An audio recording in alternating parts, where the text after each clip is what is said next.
शासनपति प्रभु महावीर स्वामी को हम वंदन करते हैं। सभी गुरु भगवंतों को तिकोतों की पाठ से वंदन करते हैं।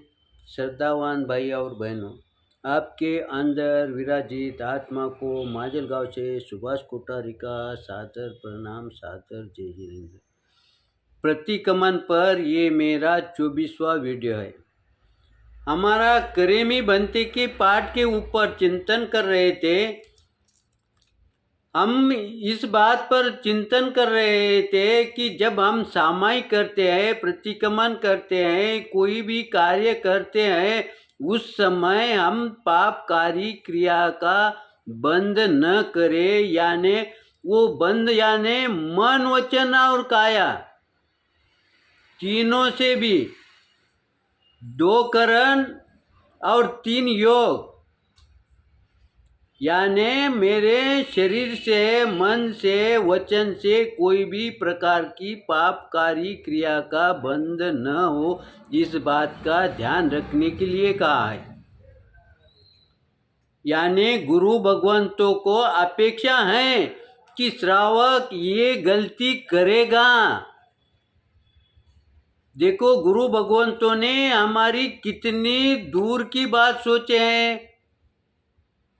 उन्होंने ये जान लिया अपने ज्ञान के माध्यम से कि हमारे श्रावक, मेरा श्रावक ये गलती करेगा, इसीलिए वो कहते हैं कि इन बातों की तरफ ध्यान दो। जैसे हमारे व्यवहार में माता पिता कहते हैं कि ये बात, तुम जा रहे हैं गाँव को तो इस बातों का ध्यान रखो। वो 1-2 बात समझाते हैं। दुकानदारी पर कहो या गांव जाते समय वो 1-2 बार समझाते हैं, लेकिन फिर वापस घर से निकलते समय फिर वापस वो दोहराते हैं। तब हम उन्हें क्या कहते हैं, आपने हमें 1 बार 2 बार कहा ना, मैं ध्यान रखूंगा। लेकिन ये जो गुरु भगवंत रहो, चाहे माता पिता रहो, वो हमें बार बार सजग करते हैं। बार बार सजग क्यों करते हैं कि ये गलती होना स्वाभाविक है। जब बार बार वो बात को रटेंगे, दोहराएंगे, तब वो बात हमारी ध्यान में आएगी। और ध्यान में यदि नहीं भी आई तो वो बात करते करते भी ध्यान में आ गई तो हम वहाँ रुक जाएंगे। आगे क्या कहते हैं गुरु भगवंत इस पाठ के अंदर, न करेमी न कार्यमी मनसा वैसा कायसा तज बनते, यानी गुरु भगवंत यहाँ पर तज बनते परिक्मामी, यानी गुरु भगवंत को वो कहता है, ये गुरु भगवान, मैंने ये धारणा की आपके साक्षी से, आपको वंदन करके, प्रभु को वंदन करके मैंने स्वयं ये पहचान लिए है कि मैं जो भी धार्मिक कार्यक्रम करूँगा, धार्मिक विधि करूँगा, उसमें मैं कोई भी बात करूँगा नहीं और किसी करने वाले को मैं अनुमोदना भी नहीं दूंगा। 2 करण और 3 योग से मैं इसका पालन करूँगा। और आगे क्या कहते हैं, तस बनते, तस बनते, वापिस ये शब्द वापिस क्यों आया?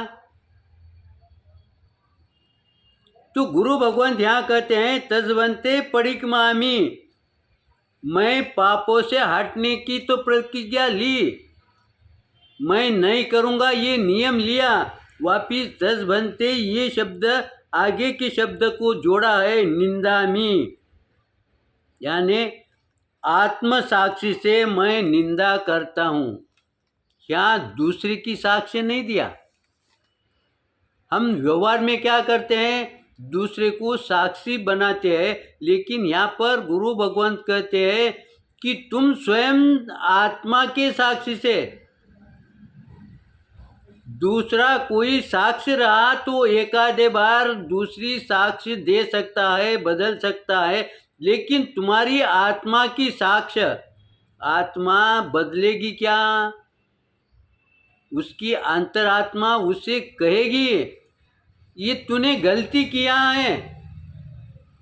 अब ये व्यवहार में हमारी बात कहाँ बैठती है? जब हमें माता पिता एक बार दो बार समझाते हैं और वो बात हम व्यवहार में जब करते हैं, करते करते जब कोई गलती हो जाती है, उस समय हमने दो चार बार उस बात को रिपीट करने की वजह से, माता पिता ने दो चार बार समझाने के कारण हमें वो बात जब वो करते समय ध्यान में आती है, उस समय हमारी अंतरात्मा हमें चेताती है।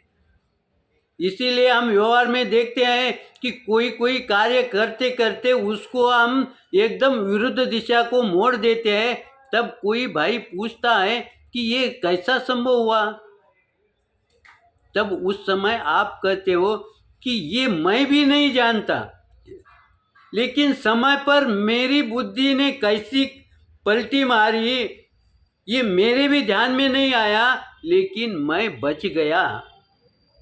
मैं ये क्रिया से मैं बच गया।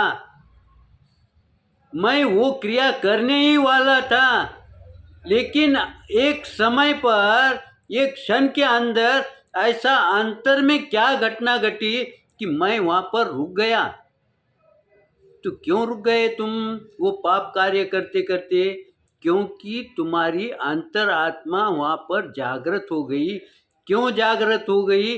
क्योंकि तुमने उस बात को, या तुम्हारे माता पिता ने कहो, आपको बार बार समझाने के कारण वो बात अंदर से जागृत हो गई। इसीलिए कोई भी बात है जो, इसलिए कहा जाता है पुरुषों का भाग्य कब पलटी मारेगा ये कहा नहीं जा सकता है।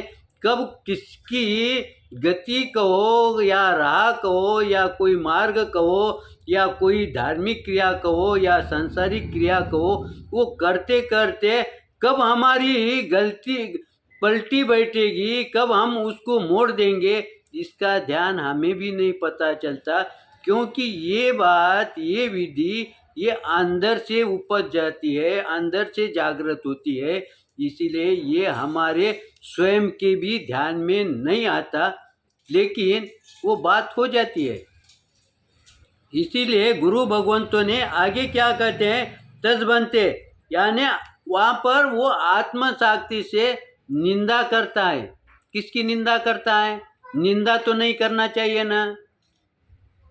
यहाँ पर निंदा दूसरे की नहीं करता, वो यहाँ पर स्वयं की निंदा करता है। स्वयं की कैसे करता है? वो स्वयं को कहता है कि मुझे माता पिता ने बार बार समझाया, मैं उन पर क्रोधित हुआ कि मुझे बार बार क्यों समझा रहे हैं, मैं क्या छोटा हूँ क्या? लेकिन अब मेरे ध्यान में आया, उन्होंने बार बार समझाने के पश्चात भी मैंने ये गलती किया है ना। तब वो क्या कहता है? अपने आत्मा को धिक्कारता है। और आत्मा को धिक्कारना यानी क्या करता है? यानी पश्चाताप करता है। यानी पश्चाताप, यानी ये हमारे शास्त्र के अंदर स्वयं की चिंता गरा करना या चिंतन करते करते पश्चाताप करना, ये बहुत बड़ी स्वयं के प्रति क्षमा हो जाती है। और हमारी भूल जो है ना, वो एकदम शांत हो जाती है। उसका क्षुल्लक थोड़ा बहुत दोष रह जाता है, लेकिन हमारे चिकने कर्म का बंध नहीं होता है। इसीलिए गुरु भगवंतों ने इस पाठ के माध्यम से कितना हमें सावधान दिया है। आगे क्या कहते हैं? निंदामी गरियामी, यहाँ पर गुरु साक्षी से गर्रा करना, यानी यहाँ पर गुरु है क्या? वहाँ तो वो अकेला है ना। लेकिन गुरु भगवंत कहते हैं अब तुम यहाँ पर गुरु साक्षी को या अपने माता पिता से ये कहो कि मैंने आपके कहने के हिसाब से गलती नहीं करना चाहिए, लेकिन मेरे हाथ से गलती हो गई है। जानबूझकर कहो या अनजान में कहो, मेरे हाथ से ये गलती हो गई है, मेरे ध्यान में ये गलती आ गई है, इसीलिए मैं आपसे यहीं से ही प्रणाम करता हूँ। आपको साक्षी रख से मैं मेरी आत्मा को धिक्कारता हूँ। इस तरह से वो पश्चाताप करता है, तब उसका जो गलती हुई है वो गलती कैसा, वो कर्म बंद हो गया, शुल्लक कर्म बंद हो गया, चिकना कर्म बंद नहीं हुआ है। लेकिन समय को देखते हुए हमारे चिंतन के अंदर कुछ विपरीत आया होगा तो आप क्षमा करेंगे, सही आया होगा तो लाइक करेंगे, शेयर करेंगे। इसी आशा के साथ ओम शांति।